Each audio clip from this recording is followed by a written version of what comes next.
Hey guys, so for today's 12 days of tutorials, we're going to be using the ColourPop in RawBeautyKristi At Forest Site palette. You can see on my Google form here that At Forest Site got the second most votes under ColourPop. Stone Cold Fox got the most votes in ColourPop, and I will do a video with that palette later this month. This is one of my favorite collab palettes, so I'm so glad that you guys picked this one. I do have a few other tutorials with this palette on my channel, so if you want to check those out, I'll link those down below for you. And if you want to see how I got this look, go ahead and keep on watching. I was kind of swatching some shades on my hands, trying to get an idea of what I want to do today. And I think I want to do something with this evergreen shade because I haven't really gotten a chance to play with that color yet. I'm going to start with Old Growth on a Sigma E25, and I'm going to dust that shade in my crease.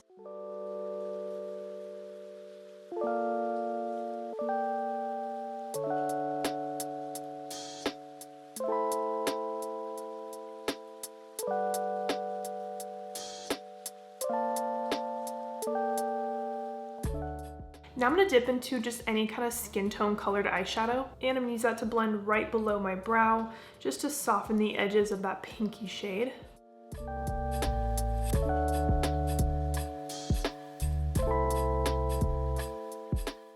I'm going to take more Old Growth and kind of add that to the outer half of my lid, and I'm connecting it into the shade in my outer crease.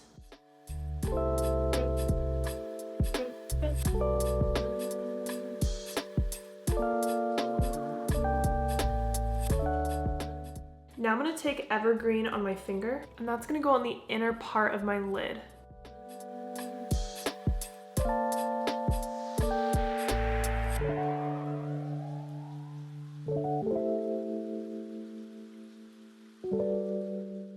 This might look like a weird color combo at first, but I feel like the Evergreen shade has like a hint of a pink reflect in it, so I think it goes well together. And then going back to my brush and just doing a soft blend around the shimmer. Now I'm going to take a Sigma E30 with Old Growth and place that along my lower lash line.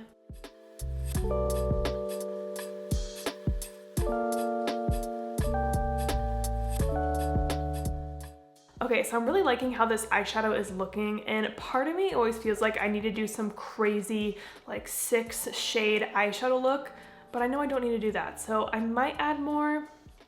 Let's add one more color to switch it up. Okay, I'm a little worried about this because I think last time I used this shade I had issues with it, but I think it'll go well with this look. So I'm gonna take a little bit of Homegrown on the same E30. I'm gonna run that along the outer part of my top lash line. And I want just like a little bit right out here in the outer V, just to add a little bit of depth to the eye look.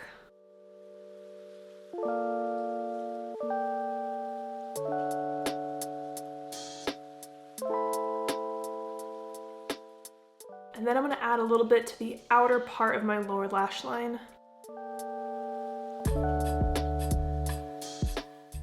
If you wanted something a little more colorful, you could totally use the purple shade for this step as well. But I just kind of wanted the warm tone brown for this. This Homegrown shade is so interesting. Like, it's a really pretty color, but it just does not apply the best. But I think I used such a small amount of it that you can't really tell that it doesn't look perfect, so I think we're okay. Okay, so this is what I said when I just keep adding more and more to an eyeshadow look. I want to do one more thing. I'm going to take a tiny bit of Fiddlehead, and I want to place that where that shimmer shade is meeting the Homegrown shade. So kind of right here. Because I think this green shade will complement the Evergreen color really nicely. It might make this blend look a little smoother too. See, just a little pop of green.